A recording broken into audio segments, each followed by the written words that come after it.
Entretanto, eu vou dando aqui as boas-vindas. Para quem ainda não me conhece, o meu nome é Andréa Jota, eu sou diretora de Marketing e Comunicação da Câmara de Comércio e sou hoje a vossa anfitriã. Atualmente, o cenário de ciberameaças tem-se transformado a uma grande velocidade, com ataques cada vez mais sofisticados e capazes de comprometer uma organização. Os atacantes, depois de estarem dentro das nossas empresas, acedem e roubam informação valiosa. O tempo de identificação deste tipo de incidentes e uma rápida resposta das nossas equipas são essenciais para bloquear este tipo de ataques o mais rapidamente possível e podermos minimizar os danos que estejam associados.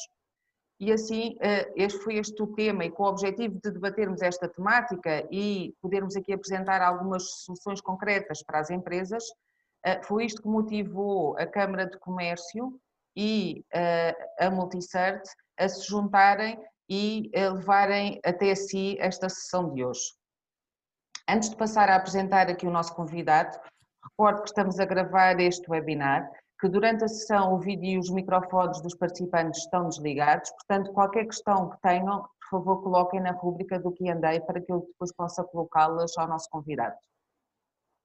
Com mais de 20 anos de experiência na área da segurança da informação, o Luís Martins foi gestor na área de governação, risco e conformidade de IT.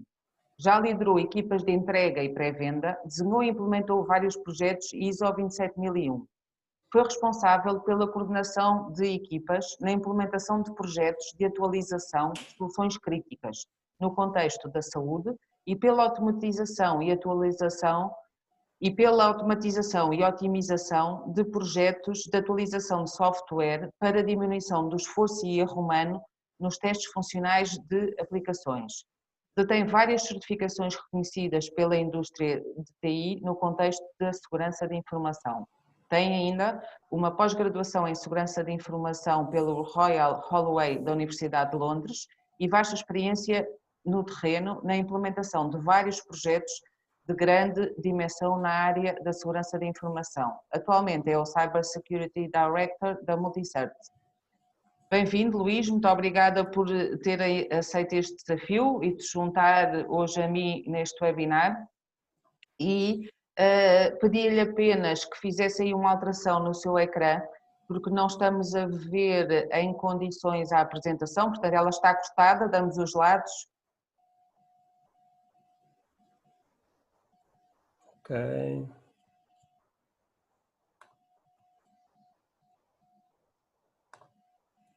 Melhorou? Ok, está ótimo agora. Pronto. Então, passo-lhe a palavra.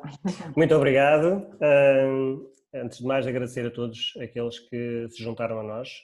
Espero que seja uma sessão interativa, acima de tudo. Como já houve oportunidade por parte da Andréa de referir, vai haver possibilidade, obviamente, de fazerem perguntas. Nós vamos também, na medida do possível, no curso daquilo que será a apresentação, e sempre que for pertinente, penso que a Andréa fará a interrupção e fará as questões que vocês forem colocando. E, portanto, aquelas que nós não conseguirmos responder, faremos no final, enfim, um apanhado por as mais importantes e depois também, obviamente, faremos um follow-up a todas aquelas que não conseguirmos responder aqui neste fórum, porque obviamente temos um tempo limitado e, portanto, mas acima de tudo deixar aqui esta mensagem de que não se coibam de fazer as perguntas que acharem pertinentes em cada momento. Nós tentaremos, na medida do possível, responder a todas aquelas que conseguirmos. Aqui a ideia de facto é um bocadinho fazer aqui também a apresentação daquilo que é a Multicert.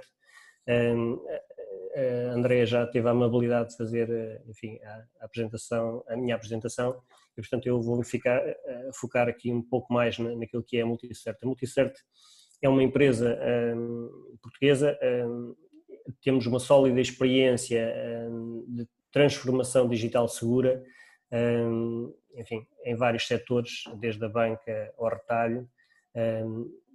Inicialmente a Multicert, e se calhar ainda hoje é mais conhecida pela componente dos certificados digitais do que propriamente pela parte da cibersegurança, mas a verdade é que a cibersegurança de alguma forma está no ADN da própria Multicert, uma vez que na prática para proteger ativos tão importantes como aqueles que são os certificados digitais, por exemplo, do cartão de cidadão ou do passaporte eletrónico, a verdade é que nós temos que ter, do ponto de vista da cibersegurança, fortes medidas no sentido de proteger a informação que é considerada crítica.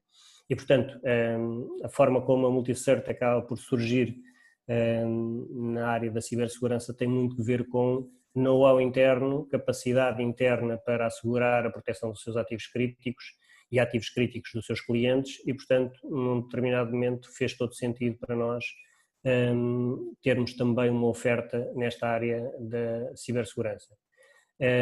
Esta área de cibersegurança, embora seja mais recente, digamos assim, nos últimos 3 anos e meio, é algo que de facto nós fazemos com muito know-how e muita capacidade, porque temos, como digo, isso na nossa gênese. Eu não me queria alongar muito mais também sobre a Multicert, mas gostava de dar este enquadramento porque acho que é importante para se perceber que, obviamente, temos um conjunto de outras ofertas na Multicert e que não vou alongar-me sobre elas, que não é este o momento. Então, falar-vos aqui um bocadinho sobre a agenda, como já tinha referido, nós temos aqui um conjunto de tempo limitado, mas penso que será o suficiente, temos cerca de 45 minutos de webinar, vai dar seguramente para colocar muitas questões. Nós vamos ter aqui uma agenda relativamente extensa ainda, porque os temas são, enfim, são bastante interessantes. Portanto, vamos falar um bocadinho sobre o que é um Security Operations Center, porque é que é importante, quais são os principais envolvidos neste tipo de serviços e o que é que deve ser tido em conta, ou o que é que deve saber ao adquirir serviços SOC. Estes são, digamos assim, os tópicos principais daquilo que eu vou falar um pouco sobre neste webinar. Gostava de dizer também, e depois penso que mais tarde, quando for não só enviada a gravação, mas também distribuída a própria apresentação, vou encontrar alguns links, mas gostava de dizer que isto resulta de um trabalho conjunto com a própria IDC e, portanto, aquilo que nós fizemos foi exatamente um estudo para perceber, junto das organizações, o que é que elas valorizam do ponto de vista de um Security Operations Center. No fundo, e para resumir, um SOC acaba por ser, se quisermos, uma agregação de, isto é um grande chavão, mas é mesmo a verdade, e é exatamente assim, é a agregação de um conjunto de pessoas, de processos e de tecnologia.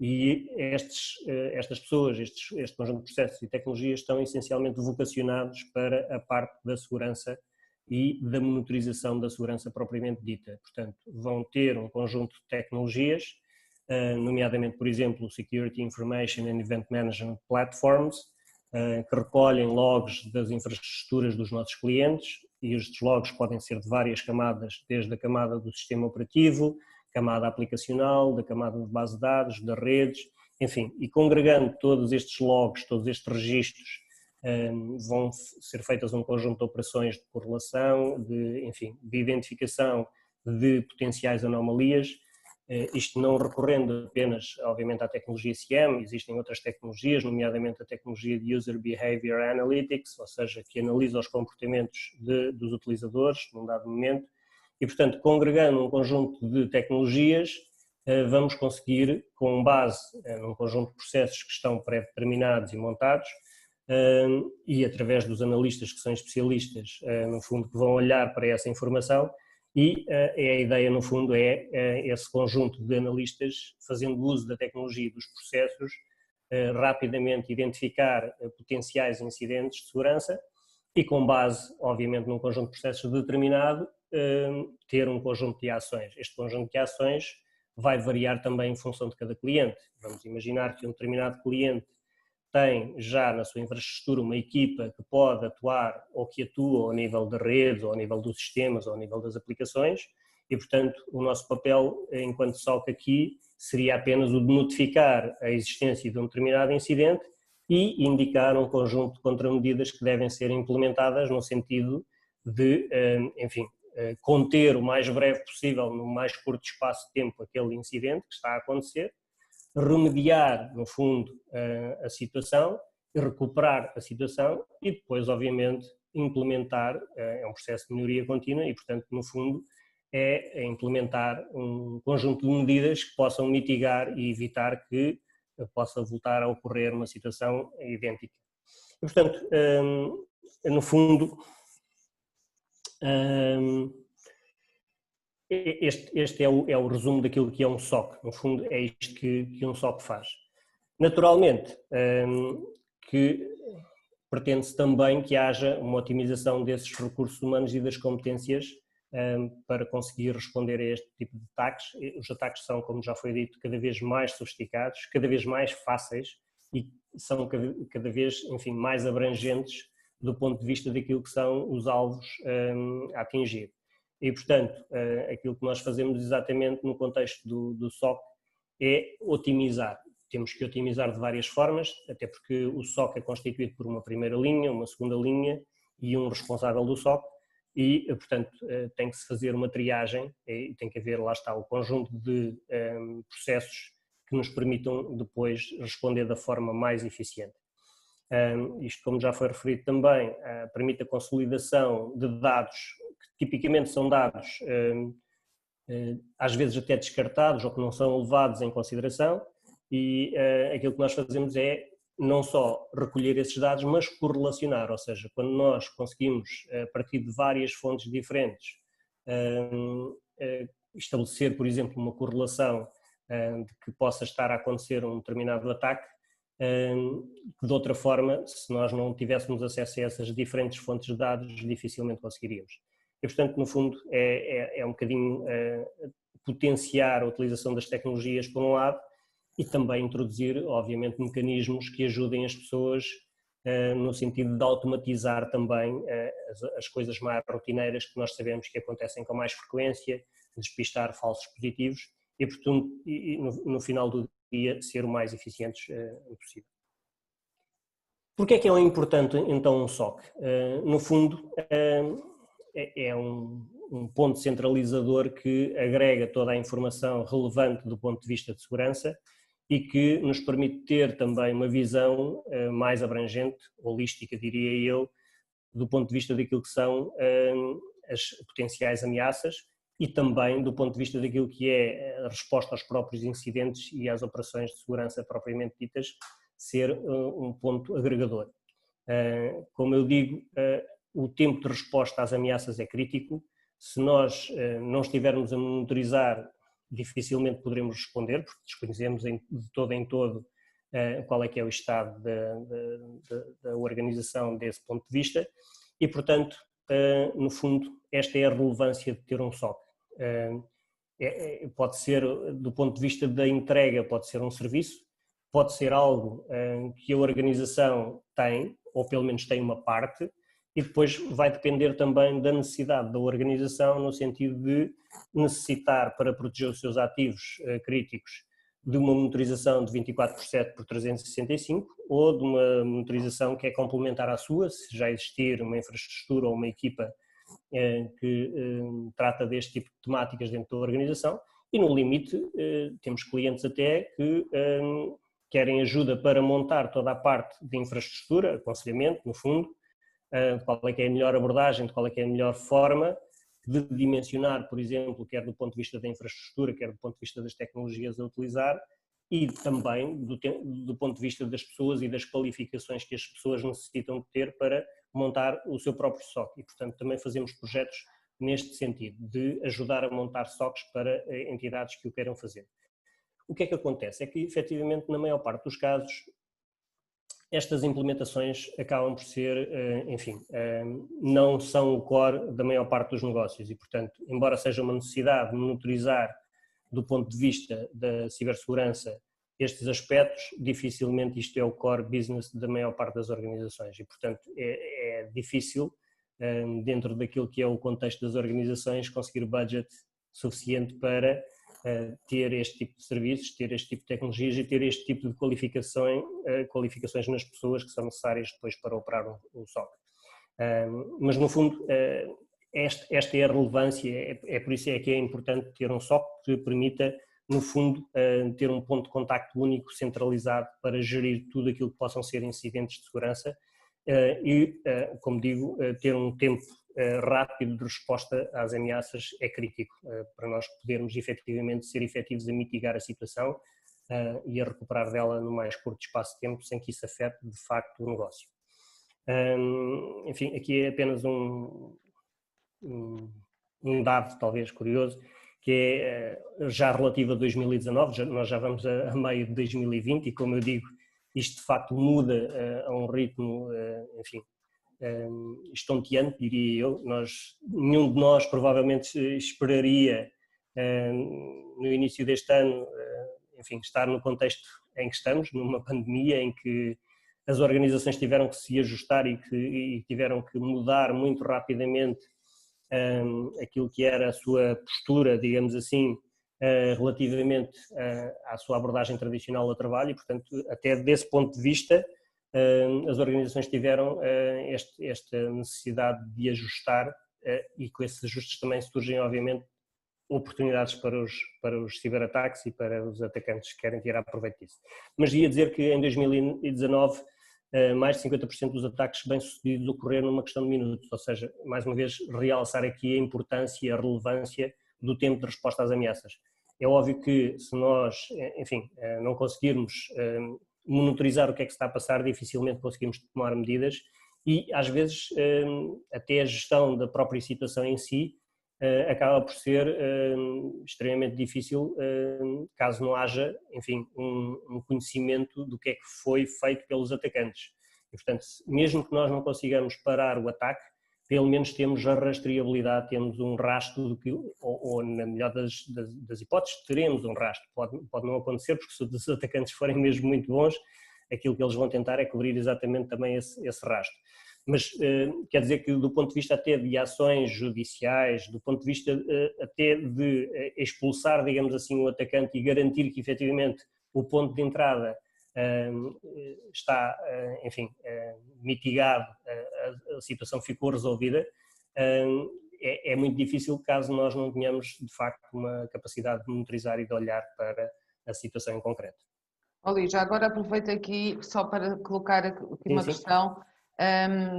Temos aqui uma participante que pergunta qual a ligação de um incidente de segurança com os incidentes no âmbito do RGPD? Muito bem, eu vou aproveitar para responder e depois retomo aqui. Um incidente de segurança no contexto de uma organização que é monitorizada por um serviço SOC pode não corresponder de todo em todo a um incidente do ponto de vista daquilo que é o RGPD. O RGPD é uma legislação que está muito focada na privacidade e pode ou não, portanto, se quisermos resumir, a segurança, eu vou simplificar, embora haja obviamente outras abordagens para esta interpretação, mas a segurança assenta numa tríade que é confidencialidade, integridade e disponibilidade. E obviamente quando estamos a falar de um evento mais relacionado com o RGPD, estamos a falar mais, enfim, provavelmente ligado potencialmente à integridade e à confidencialidade. A disponibilidade, no entanto, pode ser um aspecto muito relevante das organizações, que muitas vezes nem é entendido como sendo uma parte da segurança, mas que é essencial, e se eu der um exemplo todos nós vamos perceber. Portanto, se eu tiver um site e se por qualquer motivo sofro um ataque e o site não fica disponível, eu posso ter perdas muito significativas, quer do ponto de vista do negócio, quer do ponto de vista da reputação. Mas normalmente não é entendido como sendo um elemento, digamos assim, do ponto de vista da segurança de informação. E, portanto, aquilo que eu digo é que, no caso do RGPD, ele é mais vocacionado para tudo aquilo que sejam incidentes relacionados com a privacidade de dados. É óbvio que há aspectos, e eu ia já mencionar exatamente isso, há aspectos que são, do ponto de vista das exigências, quer do RGPD, quer, por exemplo, da resolução do Conselho de Ministros relativamente às entidades públicas, o próprio CNCS, e eu já vou mais à frente aprofundar um pouco mais esse tema, que podem ser, alguns aspectos podem ser relevantes e contemplados, digamos assim, no contexto de um serviço, mas não é, ou pode não ser especificamente vocacionado apenas para o RGPD. Espero ter conseguido responder completamente à questão. O SOC, no fundo, e continuando com a apresentação, é muito relevante porque ele permite criação de valor na organização. Ou seja, não se trata apenas de um investimento na área da segurança para prevenir potenciais ataques, o ideal é que efetivamente as organizações façam um shift na sua perspectiva e vejam, digamos assim, todos estes contextos de ciberataques como uma oportunidade de se posicionarem e ter uma vantagem competitiva relativamente às outras organizações. Isto, de uma forma geral, deve ser feito com a segurança, mas também deve ser feito com todos os outros tipos de, enfim, de desafios que vão surgindo às organizações. O RGPD também foi um desafio e continua a ser para muitas organizações. Há legislação específica que vai nesse sentido, mas se as organizações forem capazes de ver não como uma ameaça, mas como uma oportunidade, isso pode incluir-se, digamos assim, naquilo que é o comportamento da organização como um todo e ajudar-nos até a chegar a novas e melhores soluções. E, portanto, a ideia é que o SOC, seja ele um SOC interno, seja um serviço, seja algo que é um mix entre o SOC interno e um serviço, a ideia é que ele ajude a criar valor na organização e esse valor deve, obviamente, contribuir no processo de transformação digital. Nós sabemos, do ponto de vista daquilo que é a atual postura, e isto já foi referido quase logo no início da apresentação, de que a maior parte das organizações, no fundo, pensam que isto acontece aos outros, nunca me vai acontecer a mim e, portanto, isto é algo para as grandes empresas, eu sou uma pequena empresa, não tenho interesse para os atacantes e, portanto, normalmente esta é a postura normal das organizações que não querem fazer, enfim, grandes investimentos numa coisa que normalmente não se vê, ou seja, só se vê quando acontece qualquer coisa. Eu costumo fazer esta comparação que é muito idêntica a um seguro, não é? Nós só quando precisamos efetivamente de acionar o seguro é que demos conta que andámos a pagar durante um período de tempo para algo que nunca tínhamos utilizado, mas ainda bem que chega um determinado momento em que nós podemos fazer uso desse seguro.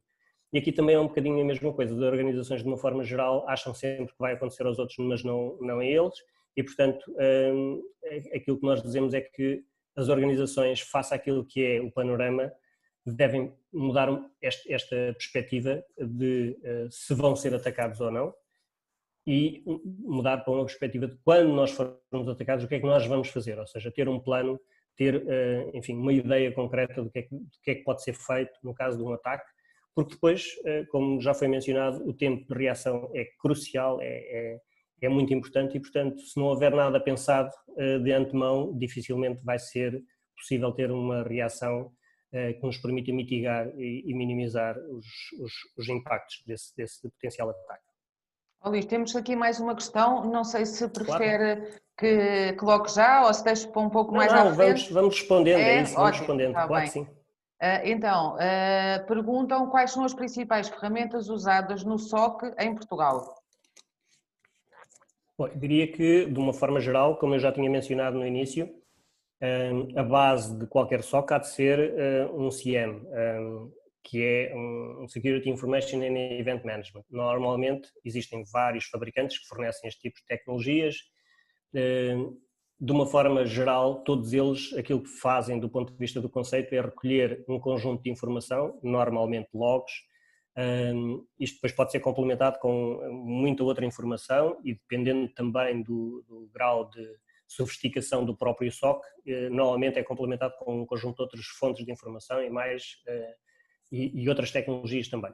Mas na base, de uma forma geral, está sempre um CIEM. E esse CIEM, no fundo, como eu já tinha mencionado, vai recolher logs de várias fontes, podem normalmente ser das camadas que eu já mencionei, da camada do sistema operativo, da camada de base de dados, da camada aplicacional, de redes, normalmente destas 4 camadas. Com base na informação que vão recolhendo dos logs, é possível determinar se está a existir um comportamento anómalo que não é expectável e, portanto, daí depois os analistas têm, obviamente, um papel preponderante pela sua formação e pelo seu treino para identificar também com maior precisão o que é que possa estar a acontecer e, portanto, levantar junto do cliente ou pedir mais informação ou, eventualmente, se estiver identificado logo o incidente, sugerir um conjunto de contramedidas ou, para alguns dos clientes, implementar logo esse conjunto de contramedidas. Isto depois vai depender dos clientes, vai depender dos serviços de SOC, vai depender de muita coisa, mas de uma forma geral, a tecnologia de base que está presente certamente em todos os SOCs tem a ver com isto, com o CIEM. Depois existe, como eu já tinha falado, User Behavior Analytics, que é a análise do comportamento das pessoas. Existem soluções que vão ter componente de Threat Intelligence, que vai adicionar on top of it, ou seja, vai adicionar também à solução de CIEM.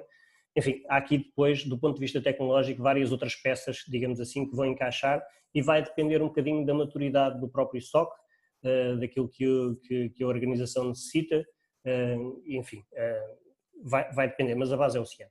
Ok, já agora, e em média quantos eventos por dia são precisos analisar por um SOC/CIEM? Ok, muito bem. Pronto, aqui existe, já agora falamos do CIEM, existem normalmente duas abordagens para dimensionar soluções de CIEM. Uma delas é exatamente aquilo que foi mencionado, eventos por segundo. Existem outras que têm a ver com o throughput, ou seja, estão a olhar para uma quantidade de tráfego que passa ou que é processada pelo CIEM. Eu diria que não há uma, enfim, que é melhor que a outra, são duas aproximações diferentes. Normalmente o difícil de percepcionar nos eventos por segundo é que nós, na maior parte das organizações, não temos bem a noção, embora obviamente cada um dos fabricantes de CIEM que faz o dimensionamento por EPS, ou seja, eventos por segundo, tenha depois um conjunto de calculadoras para ter uma média de quais é que são os eventos por segundo médios de um determinado tipo de equipamento. E, portanto, isso dá-nos uma ideia de qual é que poderá ser os eventos médios que são processados por uma determinada infraestrutura. O throughput é, em teoria, mais fácil de medir, porque nós sabemos que ele passa e é ingerido, portanto é mais fácil contabilizar o throughput. Em qualquer dos casos, como digo, vai depender do tamanho da organização e vai depender também da cobertura que nós estamos a fazer na organização. Vamos imaginar que a organização tem 2.000 ativos, e digo ativos para não dizer especificamente computadores ou servidores, porque tudo aquilo que produz logs pode ser um ativo e, portanto, pode contribuir para esses logs. E, nesse sentido, vai depender, como eu dizia, do que é que nós estamos a abranger do ponto de vista de monitorização, porque nós temos clientes nossos que não abrangemos a totalidade da sua infraestrutura. E, portanto, vai ser dependente muito daquilo que são os ativos, como eu digo, que estamos a monitorizar. Mas, e agora falando nesse log, há quem questione se o SOC previne ataques principalmente com um layer de análise de logs, questionam-se que o problema pode nem chegar aos logs ou quando chegar já é tarde. Como é que é garantida a efetiva segurança dos sistemas e infraestruturas nestes casos? Sim, eu vou falar nisso mais à frente, Ok, mas sim, está é bem. verdade, sem dúvida nenhuma que a recepção dos logs e a correlação desses logs pode não ser suficiente e normalmente não é suficiente apenas só essa tecnologia para detectar um potencial ataque. Então seguimos? Pronto, exatamente, como eu voltarei ao tema, se calhar seguimos neste Claro que momento sim, claro. com a apresentação e terei todo o gosto em continuar a responder às questões que forem surgindo. Do ponto de vista daquilo que são exemplos, por exemplo, para as pressões externas para a aquisição de serviços SOC, como já foi dito, a transformação digital é uma delas. Nós tínhamos um contexto, digamos assim, do ponto de vista daquilo que eram as organizações muito fechadas sobre si mesmo, nós mudámos esse paradigma e, portanto, cada vez mais nós temos uma presença digital do qual não temos um perímetro e, portanto, nós estamos ligados a todo tipo de infraestruturas porque isso nos potencia do ponto de vista do negócio. E essa transformação digital, no fundo, aquilo que trouxe foi esta diferença muito substantiva de estarmos fechados sobre nós mesmos, termos um perímetro perfeitamente definido, termos um conjunto de mecanismos para proteger esse perímetro e, portanto, tínhamos um controle muito maior sobre o que é que entrava e o que é que não entrava dentro desse perímetro. Com os projetos todos de transformação digital, a verdade é que esse perímetro deixou de existir, desapareceu. Nós, neste momento, o perímetro é a nuvem, no fundo. Nós temos interações das nossas organizações. Aliás, com este advento da pandemia, a verdade é que nós todos, ou a grande maioria daqueles que teve essa possibilidade, está a trabalhar a partir de casa e não dentro desse tal perímetro que normalmente é mais fechado e é mais protegido. Aliás, na sequência disso, tem havido um conjunto e um aumento substantivo do conjunto de ciberataques exatamente durante este período. E, portanto, uma das pressões que tem a ver exatamente com isto, com a mudança de paradigma, obriga também a repensar do ponto de vista daquilo que são as necessidades que antes se calhar não existiam e que agora passam a existir de uma forma diferente. E portanto, a monitorização é uma delas, claramente. Depois, já aqui foi mencionado até numa pergunta anterior, a questão do Regulamento Geral de Proteção de Dados. Nós temos que ter, do ponto de vista, eu não vou alongar-me também muito nos artigos do RGPD, mas temos um que tem, se não estou em erro, é o artigo 33, que tem a ver com o tempo que nós temos para reportar uma potencial violação de dados. Ora, como é que nós podemos reportar num período tão curto de tempo que tivemos uma violação de dados, se de facto nós não temos nenhuma forma de monitorizar o que é que está a passar dentro da organização? Portanto, eu diria que é muito difícil cumprir com este requisito do RGPD e digo, mais uma vez, apenas vou mencionar aqui este, haverá outros exemplos, obviamente, que eu não vou estender muito sobre eles, mas este é um exemplo concreto em que nós só poderemos efetivamente cumprir com esse requisito se tivermos algum sistema de monitorização que olhe de facto para o que é que está a acontecer dentro da organização e com base nisso obviamente depois interagir com as entidades relevantes nesse contexto. Depois temos também um conjunto de boas práticas, nomeadamente um excelente trabalho do Centro Nacional de Cibersegurança, que desenvolveu um quadro nacional de referência para a cibersegurança e que, para algumas das empresas que são consideradas críticas para o país, são infraestruturas críticas, seja transportes, seja energia, seja, enfim, um conjunto de infraestruturas que está perfeitamente identificado, essas é mandatório, porque elas têm que efetivamente reportar dentro deste quadro nacional de referência para a cibersegurança qualquer tipo de evento que possa afetar, do ponto de vista de ciberataque, essas infraestruturas críticas, e têm que reportar ao CNCS. Mas eu deixo aqui também a referência porque acho que é muito importante todas as outras organizações, mesmo aquelas que não têm qualquer tipo de obrigatoriedade de fazer esse tipo de report, implementarem um conjunto de boas práticas que são exatamente estas do QM-RCS. Depois temos também, enfim, nós no contexto europeu e no contexto nacional não valorizamos tanto alguns dos frameworks do NIST, do National Institute of Standards and Technology, porque é, enfim, mais americano e portanto tem um contexto até diferente do ponto de vista de negócio, mas a verdade é que o NIST tem, do ponto de vista não só dos frameworks de cibersegurança, mas do ponto de vista da segurança de informação, um histórico imenso de boas práticas e portanto é sem dúvida nenhuma algo a ter em referência. Eu posso, aliás, e já vou falar das normas ISO 27001, da série 27000, porque não existe só 27001, existem várias outras da série.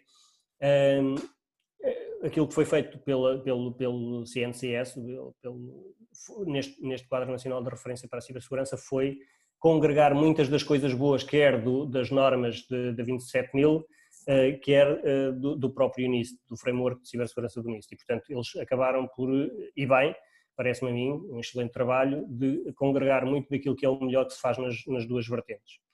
Eu espero não me estar a alongar demasiado, eu acho que... Já vamos ter que avançar um bocadinho. Tenho que acelerar um bocadinho. Pronto, mas para dizer que há aqui, de facto, vários exemplos de pressões no sentido de se adquirirem este tipo de serviços. E, portanto, o SOC de facto é relevante, é importante, acho que não as organizações devem ser proativas, ou seja, não devem estar à espera que aconteça um incidente grave de segurança para efetivamente implementarem mecanismos que os ajudem depois a responder neste tipo de situações. E, portanto, a necessidade deste tipo de serviços deve ser antecipada o mais possível e não reativa. Obviamente que, como eu já referi, ter um SOC, se calhar, para a maior parte das organizações, pode ser assustador, quer do ponto de vista dos budgets que não têm disponíveis para toda a parte de tecnologia, toda a parte de processo e toda a parte de pessoas com as certificações e, portanto, acho que, acima de tudo, as organizações devem começar por um aspecto que é extremamente relevante, que é saber em que nível é que estão.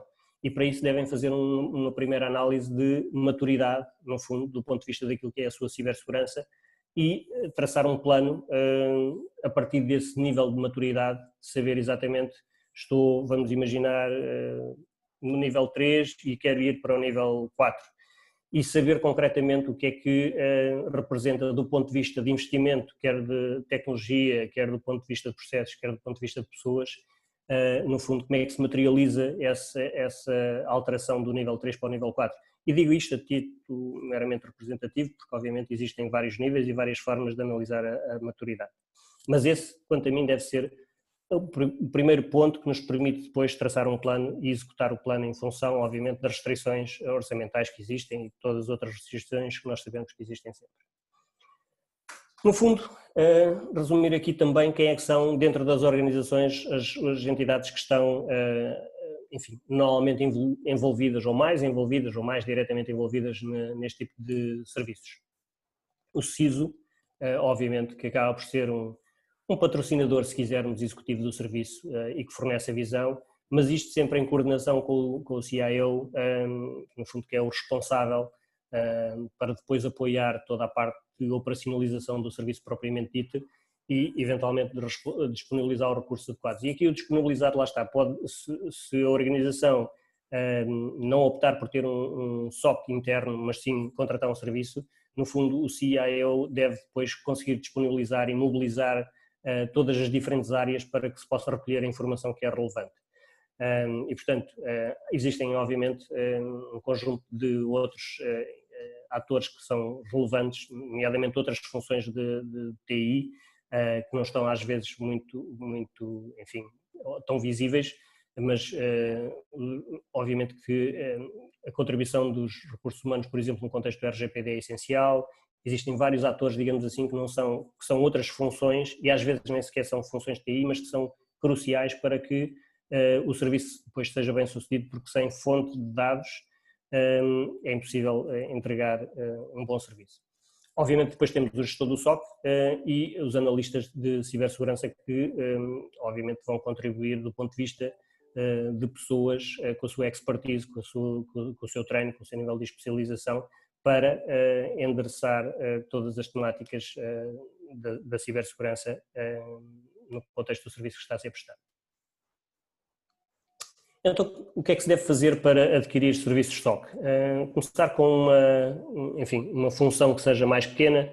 Como eu disse, há organizações que eventualmente já têm, se não uma equipa, um elemento que eventualmente está mais vocacionado para este tipo de situações e, portanto, no fundo, aquilo que eu acho que deve ser feito, e é uma abordagem ágil, digamos assim, e isto é verdade na área da segurança de informação, como é verdade noutras áreas, é começar pequeno e iterar a partir daí. No fundo, escolher alguém que lhes ofereça confiança para algumas ou para todas as funções do SOC que se pretende, garantir que efetivamente há budget e que há financiamento e, portanto, que temos um sponsor dentro da organização que nos vai patrocinar e que nos vai ajudar com este processo propriamente dito, e depois separar o SOC do NOC. O NOC é um Network Operation Center, mais ligado a tudo aquilo que tenha a ver, lá está, com a disponibilidade da rede e não propriamente com a monitorização de incidentes de segurança. Portanto, às vezes há uma tendência, eu já tenho aqui um SOC, já tenho aqui um NOC, e portanto vou aproveitar, vou fazer disto um SOC. O nível de expertise e o nível de soluções, quer do ponto de vista de software, hardware, não são os mesmos de todo em todo. O nível de expertise das pessoas também não, os processos de todo em todo são os mesmos e, portanto, o conselho é que não se misturem as coisas. Elas podem, de facto, ser complementares e podem contribuir de uma forma complementar, mas não são de todo em todo a mesma coisa.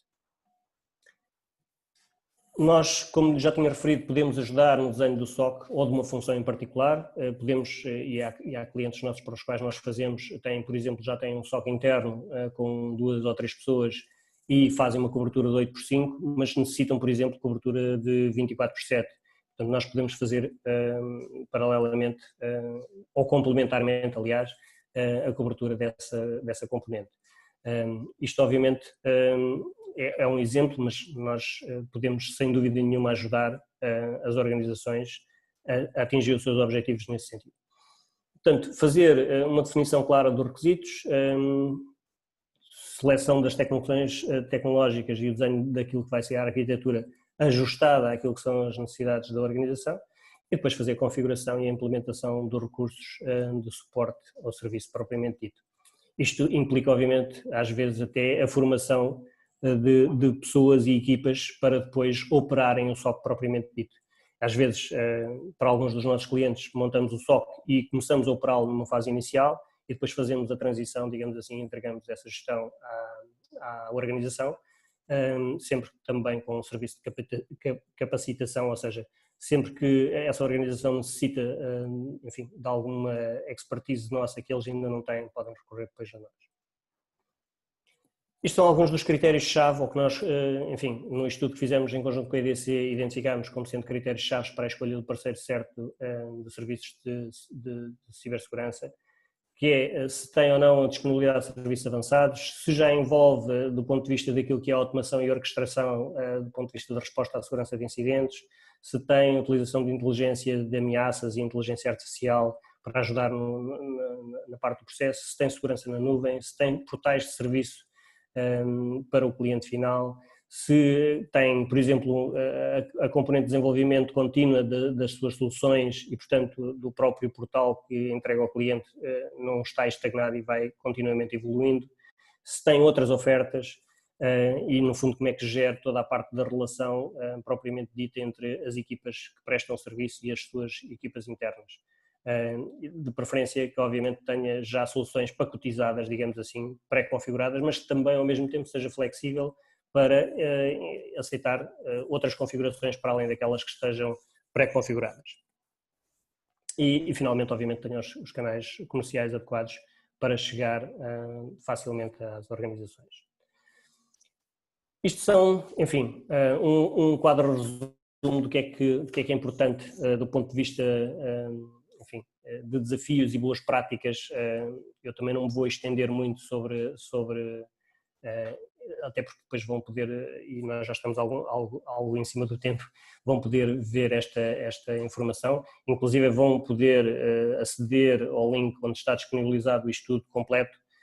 Este pretende ser obviamente um resumo desse estudo, portanto não vou entrar aqui em muito detalhe, mas é importante do ponto de vista daquilo que é, enfim, os budgets que são aprovados contemplarem margem para que possam ser feitos auditorias, por exemplo, e processos de análise de maturidade que depois podem levar ao passo seguinte. Eu diria que esse talvez seja o primeiro e o mais importante desafio que as organizações têm, como é que elas se vão capacitar do ponto de vista de budget para depois evoluírem para a aquisição deste tipo de serviço, e isso começa, como eu digo, sempre com uma análise da maturidade que existe, e pode ser em duas vertentes, uma vertente mais técnica com análise de vulnerabilidades e testes de intrusão, e numa vertente se calhar mais processual com a tal análise de maturidade de cibersegurança que vai olhar mais para os processos e para os meios que estão disponíveis. A forma como nós temos montado o nosso serviço é uma visão integrada. Foi feita uma pergunta se nós basearmos todo o nosso serviço apenas na recolha de logs. Nós temos, enfim, dentro do serviço de SOC, contemplado uma componente que é exatamente a componente de análise de vulnerabilidades e testes de intrusão. E, portanto, aquilo que nós fazemos é exatamente para alguns dos nossos clientes que necessitam ou que têm mais essa necessidade, fazer testes contínuos de testes de intrusão para toda a infraestrutura que está contemplada no serviço, análise de vulnerabilidades, porque existe uma correlação óbvia entre as vulnerabilidades que são encontradas e o potencial de incidentes que possam vir a existir. Portanto, se elas não são mitigadas de alguma maneira, vai aumentar consideravelmente o potencial que vai existir.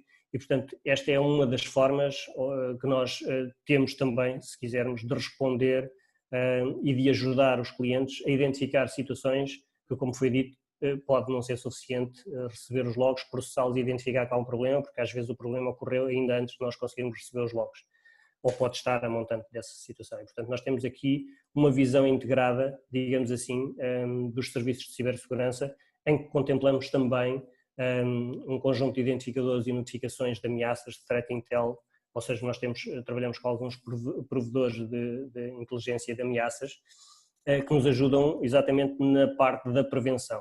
Temos também a componente da formação propriamente dita, e esta formação pode ser feita a vários níveis, quer a gestão de topo, quer, enfim, a nível transversal para toda a organização, ou às vezes, quando temos organizações que têm desenvolvimento dentro da própria casa, também direcionada para o desenvolvimento de código seguro.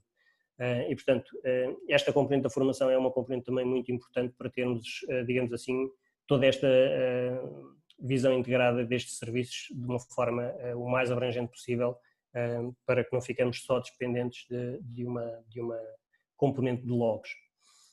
Do ponto de vista daquilo que é, enfim, a nossa abordagem propriamente dita, utilizamos um ciclo normal de melhoria contínua, portanto fazemos a preparação inicial, a identificação do eventual incidente, contenção, erradicação, recuperação e depois, obviamente, as lições aprendidas e, novamente, voltamos a iterar para voltar a preparar, ou seja, corrigir aspectos que eventualmente não tenham sido identificados logo no início.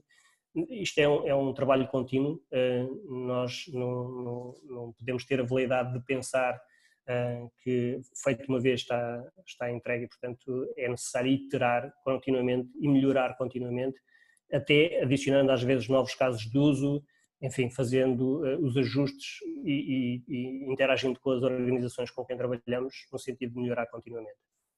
Luís, tenho aqui já temos várias questões, parece que o Okay. tema está a gerar aqui muitas reflexões.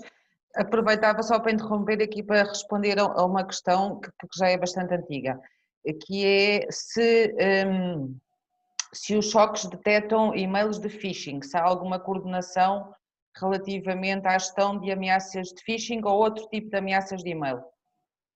Sim, podem detectar, lá está, vai depender muito daquilo que são as fontes de dados que nós recebemos e a forma depois como é montado o próprio caso de uso para detecção de possíveis e-mails de phishing. Nós, por exemplo, internamente, cada vez, porque é algo que nós fazemos nativamente para nós, cada vez que há um colaborador nosso que recebe um e-mail que acha que é phishing, aquilo que faz é enviar exatamente para o SOC analisar e recebe uma resposta quando tem dúvidas. Portanto, é uma forma que nós temos instituída, por exemplo, mas sim, é algo que nós podemos fazer sem dúvida nenhuma para os nossos clientes. Depois também trabalhamos, obviamente, com alguns parceiros que ajudam a detectar esse tipo de situações e a prevenir esse tipo de situações. Certo. E já agora, só aqui mais uma outra questão antes de dar seguimento. O SOC alimenta-se do NOC. Se não houver integração, como garantimos consistência? Garbage in, garbage out. O SOC pode alimentar-se do NOC, mas não só. Ou seja, de facto, a rede é uma componente importante, mas não é a única do ponto de vista dos logs que são recepcionados. E, portanto, sim, em parte é verdade, obviamente, que vai-se alimentar muito daquilo que vem da rede, mas também é verdade que se alimenta, como eu tinha dito, de outras camadas, nomeadamente do sistema operativo, de tudo aquilo que sejam aplicações, de tudo aquilo que sejam bases de dados. Portanto, tudo isto são ativos e fontes de dados que devem ser tidas em consideração e que devem contribuir também, digamos assim, do ponto de vista de logs para as correlações que vão sendo feitas. Obviamente que a componente de rede é uma componente importantíssima, sem dúvida nenhuma. Ok, vamos então seguir? Muito bem.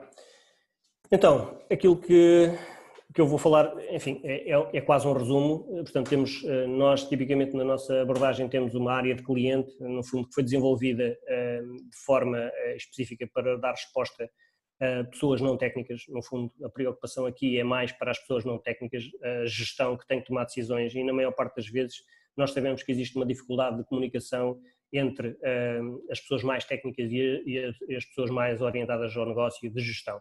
E, portanto, aquilo que nós construímos foi um conjunto de dashboards e nós temos, em relação ao nosso portal de cliente, exatamente sempre esta aproximação. Temos uma primeira visão, que é a visão de negócio, digamos assim, com um conjunto de dashboards que dá rapidamente para qualquer gestor qual é que é o ponto de situação, qual é que é o cenário, se estamos a melhorar, se estamos a piorar e, portanto, esta é, digamos assim, uma visão importantíssima para quem compra este tipo de serviços perceber qual é que é o valor que está a ser entregue em cada momento para o serviço adquirido. Depois temos também a visão operacional, ou seja, para quem efetivamente tem que operacionalizar as ações que são recomendadas por nós, ter uma listagem de tudo aquilo que são as vulnerabilidades e o que é que deve ser feito, a classificação dessas vulnerabilidades e o que é que deve ser feito para cada uma delas, se é colocar um patch, se é fazer alguma correção em alguma configuração, enfim, tem uma indicação clara do que é que deve ser corrigido em cada momento. Isto no caso das vulnerabilidades. Depois temos a área dos incidentes, que tem exatamente a mesma abordagem, portanto tem uma componente de gestão com um conjunto de dashboards que dá uma visão agregada de como é que as coisas estão a ocorrer e como é que está a evoluir o serviço. E depois temos a parte operacional propriamente dita, quando acontece um incidente, tipicamente nós temos duas ações que podem ser feitas em sequência ou em paralelo, portanto pode haver necessidade de pedir mais informação em concreto para determinar se efetivamente é um incidente ou não, ou e ou pode ser indicado logo que sabemos que é um incidente, portanto está aqui o conjunto de contramedidas que devem ser aplicadas. Para alguns dos nossos clientes somos nós que aplicamos essas contramedidas, quem nos contrata esse tipo de serviço. Para outros clientes, eles têm as suas próprias equipas ou trabalham com outras empresas que lhe prestam este tipo de serviço e, portanto, a indicação da contramedida vai diretamente para essas equipas para elas poderem operacionalizar no terreno. E esta interação é importantíssima porque ela pode ser feita, obviamente, através do portal, pode ser feita através do telefone, enfim, nós temos vários mecanismos, mas no fundo depois tudo é centralizado para haver uma visão agregada e centralizada de tudo aquilo que é disponibilizado e quais são as interações e também a rastreabilidade de tudo aquilo que é feito de um lado e de outro. E, portanto, mantém-se sempre essa rastreabilidade que é extremamente importante. Como digo, da recolha e análise de logs, menciono o SIEM porque é aquele que é o mais conhecido. Nós temos e utilizamos várias outras tecnologias, nomeadamente SOAR, para a parte da automação e orquestração da resposta a incidentes.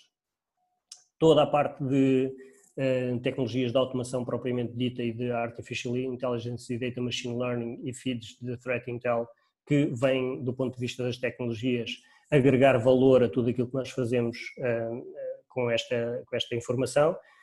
Depois temos, como eu já tinha mencionado, a parte dos testes de intrusão que achamos que são cruciais e complementares a tudo aquilo que não é possível detectar através destas tecnologias que foram mencionadas e, portanto, isso fecha de alguma forma o ciclo do ponto de vista da prevenção. Depois temos, obviamente, a parte do SOC propriamente dito, em que fazemos a parte da monitorização, a detecção dos incidentes propriamente ditos.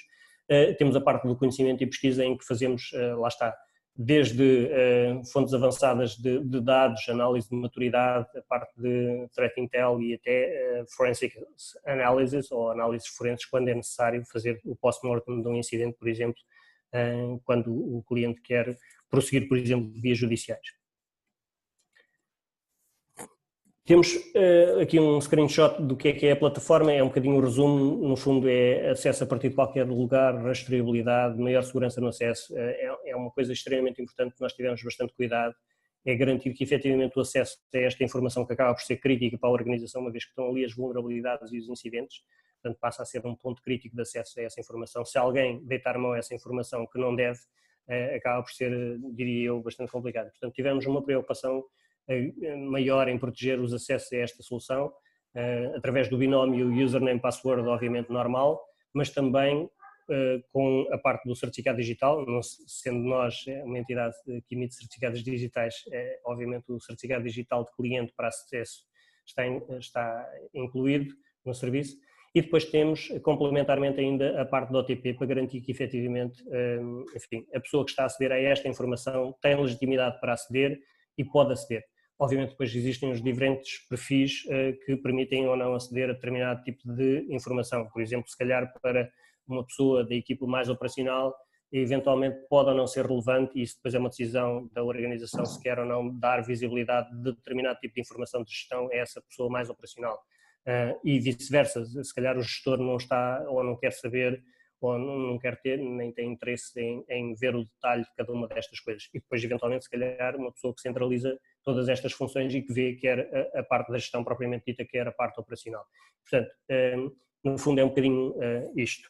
Eu, mais uma vez, eu acho que já estou quase a ultrapassar o tempo. Exato, Eu tinha aliás, uma já demo para fazer. um bocadinho, sim. Eu tinha uma demo para fazer, mas eu acho que vou saltar essa demo e fico disponível para perguntas e imagino que Sim, já temos aqui mais questões, é verdade. Exatamente, várias questões e eu gostava de responder ao máximo Não, até possível porque me delas. parecem que são questões pertinentes e que até poderão também ser úteis para a restante audiência. Portanto, esta questão ainda é bastante antiga, tem a ver com qual é o universo de empresas abrangidas pela obrigatoriedade e onde se poderá consultar a lista das mesmas.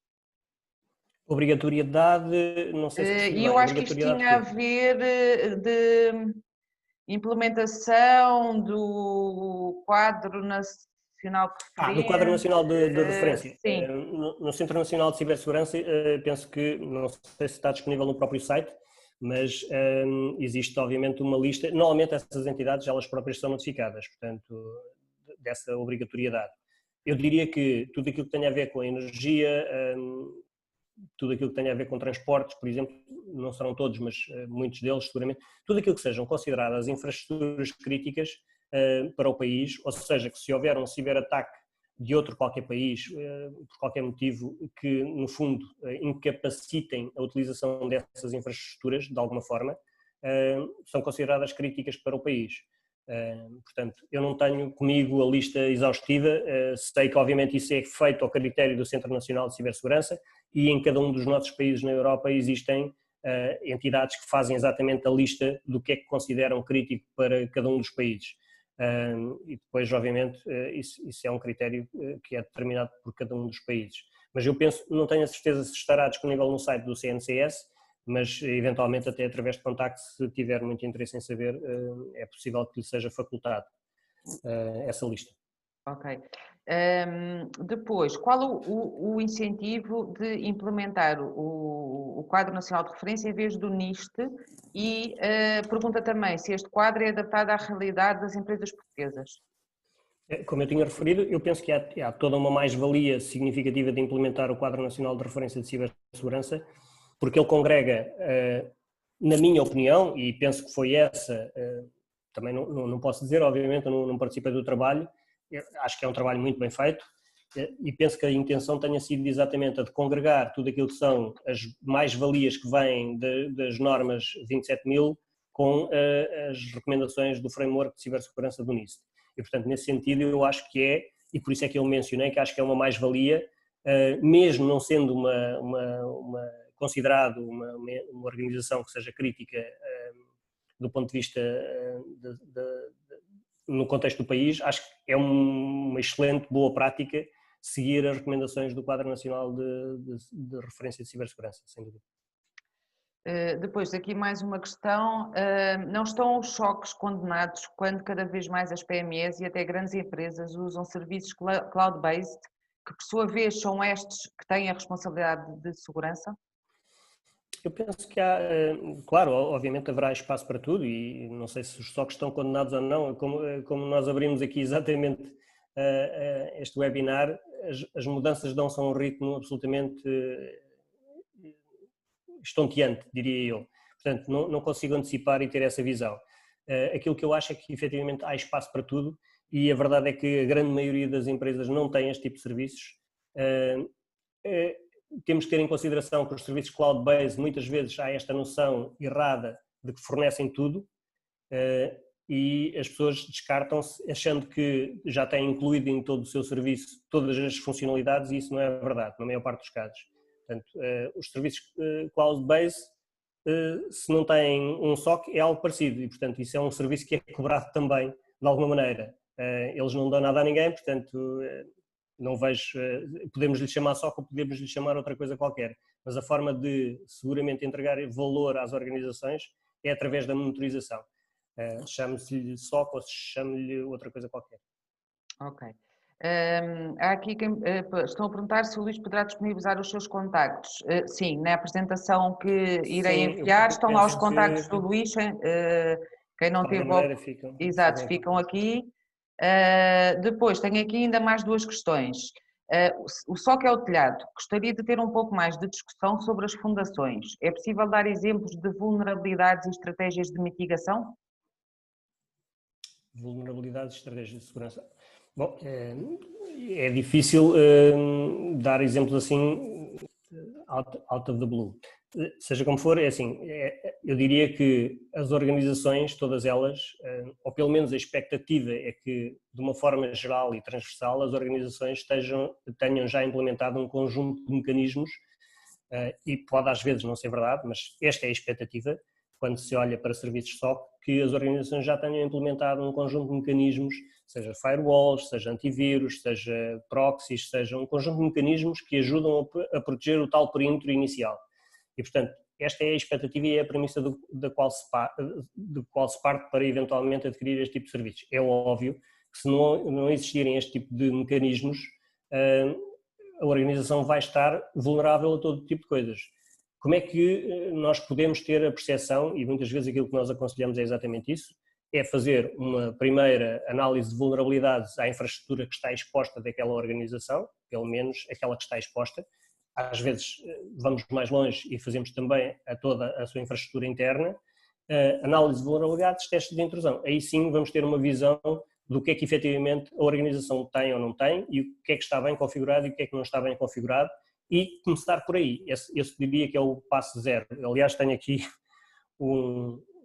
enfim, um guião da implementação de um programa de segurança que eu já não tive tempo, também não quis estar aqui a massacrar-vos porque a sessão já vai longe, mas no fundo é um bocadinho isto, lá está, perceber em que ponto é que se está, fazer a tal análise de avaliação de maturidade, com a parte das vulnerabilidades e testes de intrusão, são estas duas componentes juntas que nos vão dar um mapa, digamos assim, de como é que as coisas estão e depois, em função daquilo que nós encontrarmos, sugerimos, obviamente, um conjunto de medidas que podem passar, por exemplo, a sensibilização da própria organização. Às vezes a organização acha que não tem nenhum problema, mesmo com as evidências acha que não tem nenhum problema e, portanto, às vezes é necessário materializar, digamos assim, as evidências de que efetivamente a organização está vulnerável, por exemplo, com ataque de phishing ou com, enfim, outro tipo de campanhas que demonstrem à organização que ela tem que fazer qualquer coisa em relação ao seu estado atual.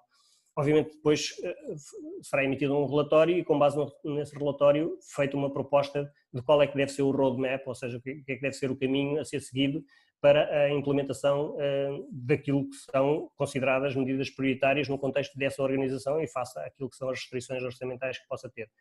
A implementação propriamente dita e depois o tal ciclo de melhoria contínua, onde nós vamos iterar em conjunto com a organização para melhorar. Nem todas as organizações, se calhar, vão começar logo por ter um SOC.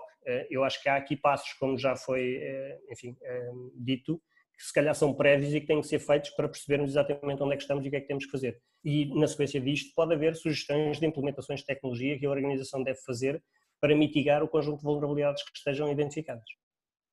Obrigada, Luís. E agora temos aqui uma última questão. O Daniel pergunta se os dados recolhidos pelo SOC, no que toca à análise de comportamento do utilizador, não vão contra as normas da RGPD. Os SOCs são, por natureza, seria impossível. A pergunta é extremamente inteligente e faz todo sentido. Dizer, obviamente, que no contexto daquilo que é o recolho e o processamento dessa informação, os SOCs são, no contexto dessa legislação, o organismo, ou não lhe vou chamar entidade, mas digamos que é o ponto, é o sítio adequado de qualquer organização para tratar essa informação, porque reparem, como eu disse no exemplo que tinha dado logo no início da apresentação, é impossível cumprir com um dos requisitos, o artigo 33 de notificação no espaço de 62 horas de violação de dados, se nós não estivermos a olhar para a informação da organização. Portanto, não vejo grandes alternativas a isto. É óbvio que depois existem outros mecanismos no Regulamento Geral de Proteção de Dados, que é nomeadamente a identificação dos fontes de dados, o que é que está a ser processado, e isso tem que estar identificado. Mas isso é um outro tema. Agora, o SOC, sem dúvida nenhuma, é a forma adequada, diria eu, de responder e deve ser a peça centralizadora para responder a muitos dos requisitos do Regulamento Geral de Proteção de Dados. Ok. E agora só aqui para, se calhar, fecharmos a nossa sessão de hoje, aproveito para compartilhar os resultados de uma última votação que fizemos e perguntámos à audiência se tinham implementado uma estratégia de gestão de risco de cibersegurança. 36% diz que sim, 32% diz que não tem, mas estão a avaliar, e 32% ainda não tem implementada uma estratégia, portanto, realmente há aqui um conjunto de empresas que se calhar deviam pensar neste tema, não é? Espero que esta sessão tenha ajudado para fazer refletir da importância realmente de termos em conta a gestão do risco dos ciberataques e deste tipo de ameaças. Luís, da minha parte, queria apenas agradecer a sua disponibilidade, agradecer também aqui aos nossos participantes, reforçar que iremos já de seguida enviar a apresentação para todos e que também assim que tivermos o link para a sessão gravada será disponibilizada também.